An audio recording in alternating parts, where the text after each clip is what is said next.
you have the roll call, please, Amy? Mr. Bova? Mr. Brodsky? Here. Ms. Burke? Here.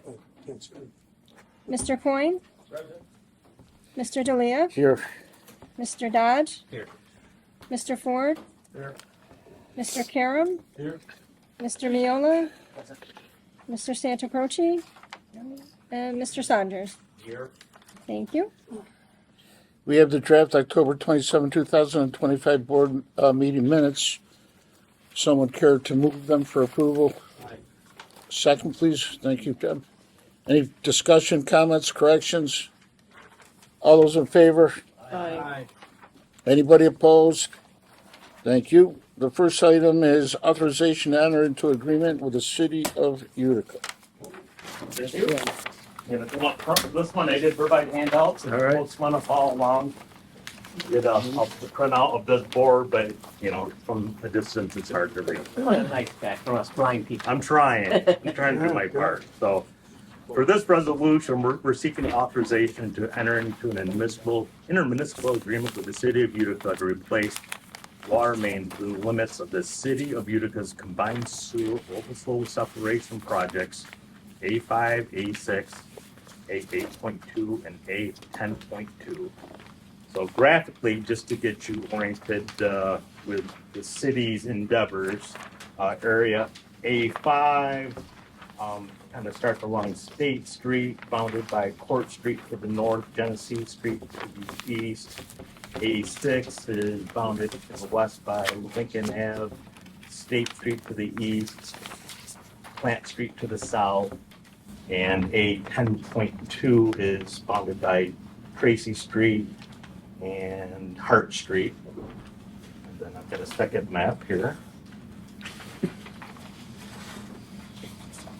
Project A8.2 involves Foundry Street, Berry Street, Medina, Lansing, portion of Ellers, and a portion of Post Street.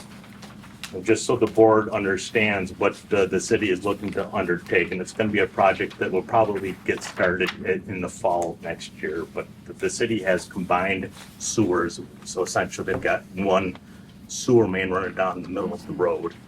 And oftentimes you've got your sanitary sewage from your house entering into the sewer line, and you also have catch basins that also connect to the line, or someone's roof drainage that connects to the line. Then it's not a problem for the plant unless there's a large storm event.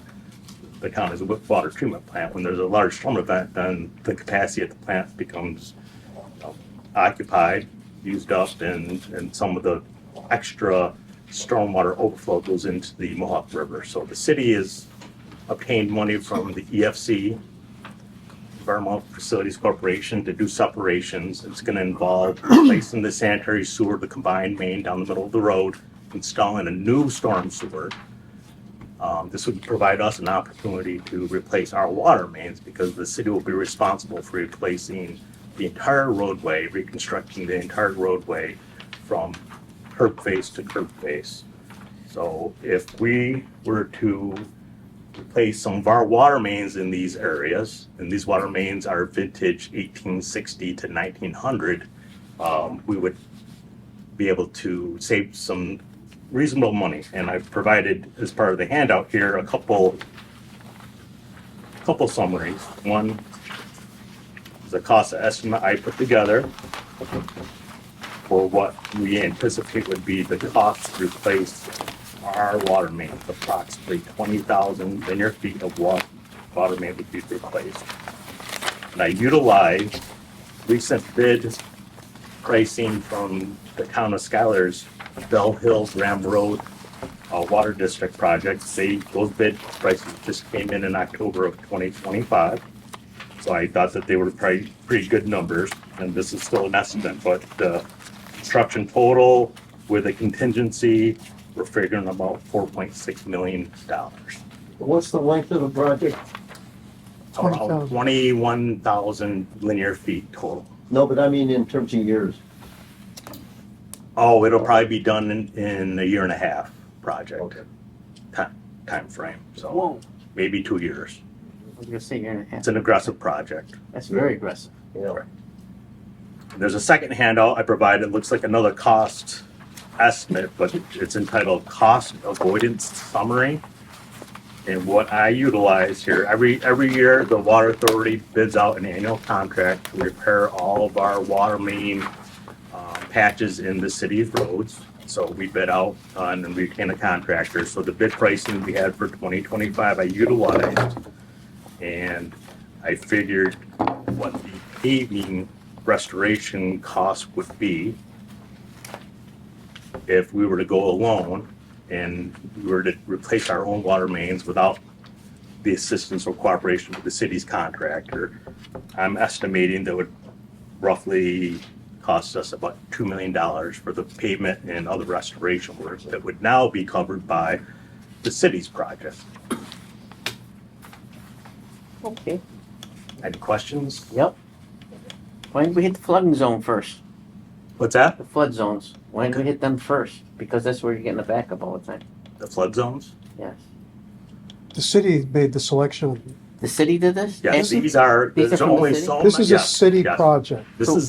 These areas are based upon the city's adopted long-term control plan to control the release of combined sewer overflow to the plant, to the Mohawk River. So these project areas are already have been adopted and they've been now funded by the EFC. So there really isn't any change to the areas for the city.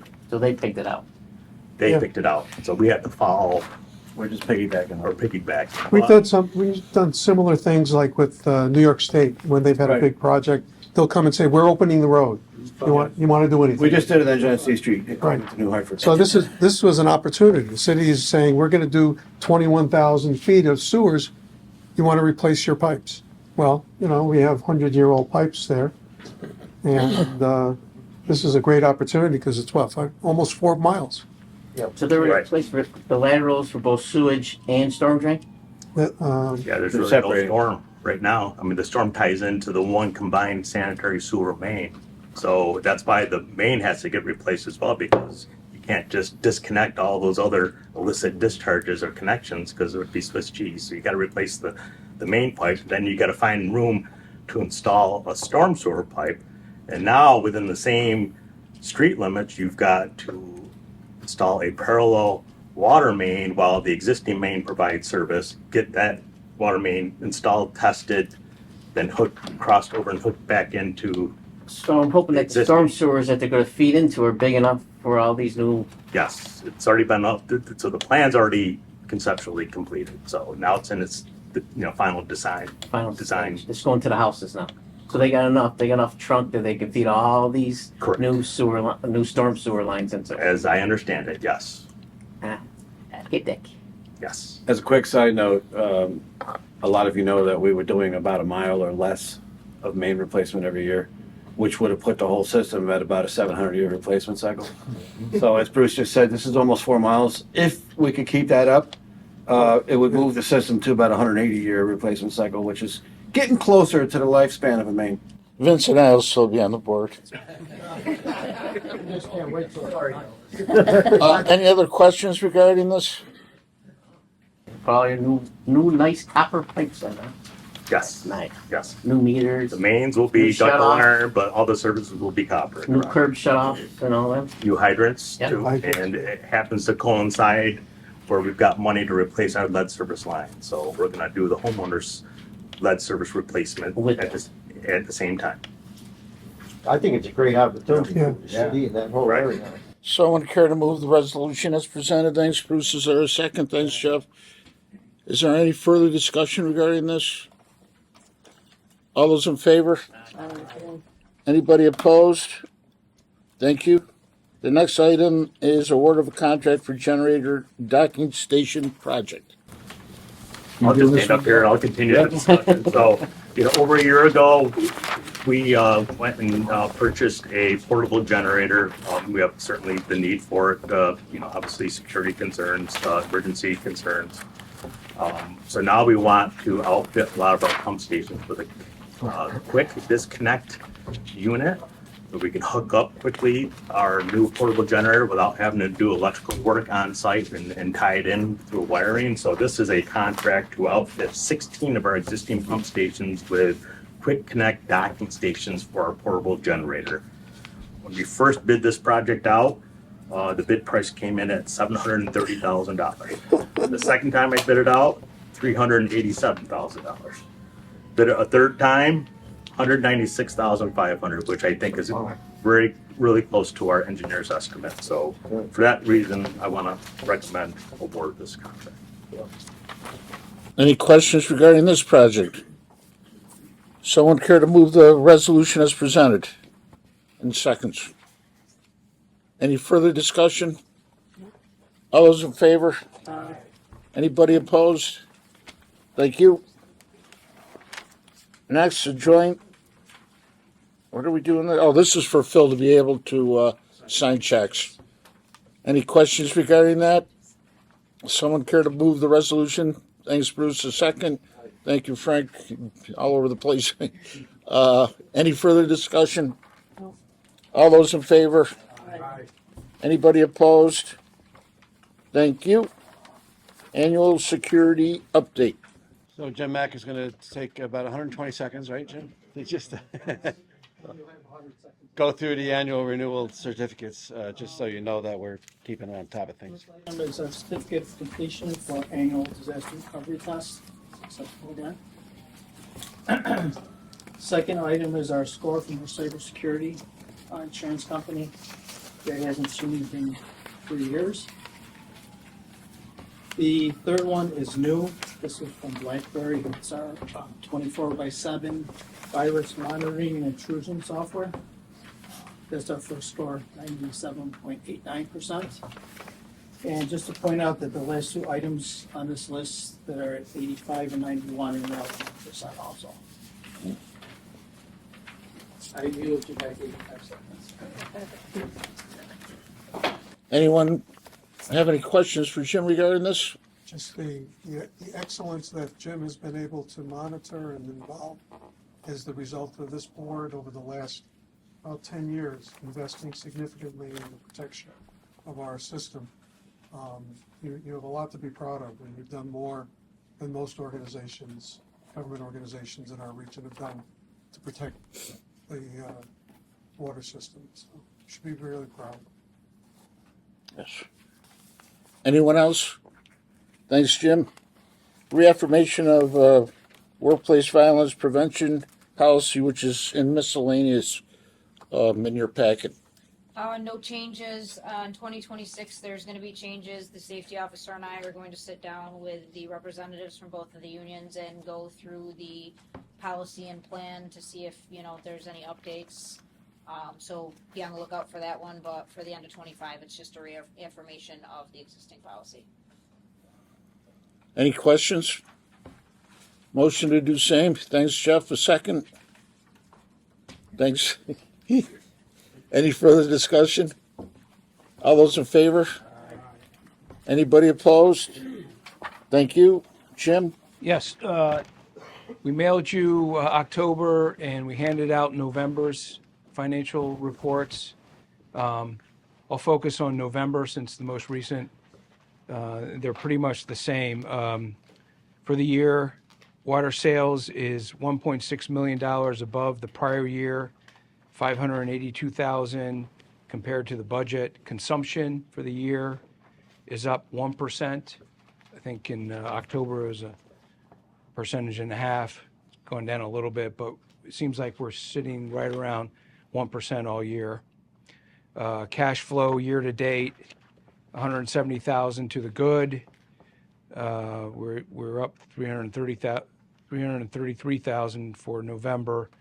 So this month, December, just FYI, we just paid the retirement payment, 900 and something thousand, very big payment. We'll have workers' comp coming up at the beginning of the year. That's pretty big, even though we got somewhat of a reduction. I think it's 600 and 605. 605. So those are big payments. So our cash will take a dip and then build itself up over the months of the new year. So things are looking pretty good. Any questions for Jim? Thanks, Jim. Before we get to Pat's last executive director's report, and before I forget about it, we have to pick a date for January, February meeting. They're combined because of the holidays. And the usual one has been somewhere around when, Amy? First week of February? I That think. first Monday in February. Yeah. Amy will send out a note to everybody if you could check that first Monday in February and see if we have a quorum, and we'll try to work that one out. I just wanted to give you a fair warning on that so we won't have an actual meeting in January. It'll be the combined two, which we've done now for a long time. All right, Pat, your last one. All right, before I go any further, I just want to introduce Frank Andrello back there. I don't know, most of you have probably never met him, but he's the head of our maintenance section down at Campbell Street. Frank is the guy that gets the crews out every day and works closely with Dan and the engineering department to plan projects and do maintenance on the system. Thanks for coming up tonight, Frank. How many years you been down there now? Friday, I'll be beginning my 32nd year. 32 Wow. years. Yep, he can get his guys to fix a pipe as fast as anybody across the state, so they do a fantastic job out there. Yeah, Yeah. 37 years, that's great. I don't have a whole lot. I just want to say that, again, the reservoir had been recovering. The last time I spoke to you folks, it was back up around elevation 1212, somewhere down there in that range. It's back down to about 1203 and dropping a half a foot every day. Yeah.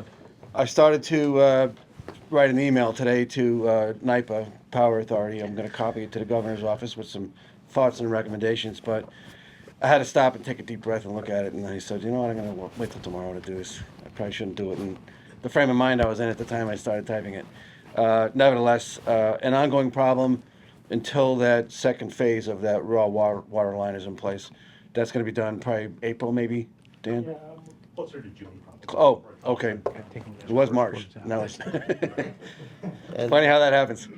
At any rate, I just want to thank everybody here for years of support, especially a lot of the long timers. I remember being here in August of 1997. I was sitting right where Bruce is sitting in that exact seat. And across the table from me was Vince Coyne, FX Matt, and Fred Alsante interviewing me for the job. Ready? And it's been a long ride. were you here? No, I didn't think so. Bruce came about 2 or 3 years later, around 2000, 2001 maybe. Was, the interview for you was with FX Matt, myself, and the attorney from the city. And Fred Alsante. Fred Alsante, yeah. Yep. Yeah, I don't know where the years went, but I appreciate everybody's support, so Yeah, thank you very much, and we'll talk to you all in a little while. yeah. Almost 26 years you and I have been doing this. Yeah. Where'd that time go? I can tell you, we had 3 candidates, and the first one seemed to be suitable. The second one was great. And we thought, we got a guy. And then we got his resume. We said, hey, and we interviewed him. He's the man. So, Well, I appreciate that very much. Celebration.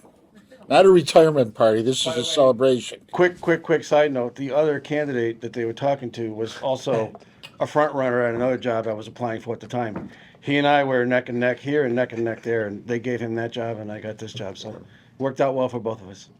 yeah. Good. Yep. Thanks, Pat, as always. And that was one of your best reports, I gotta say. Any old business? Any new business? We have to go into an executive session for a personnel matter. Amy and I are going to leave, make sure everything's set right across the street. And anything else, Amy? We got the date. And so we're good. Vince is going to take the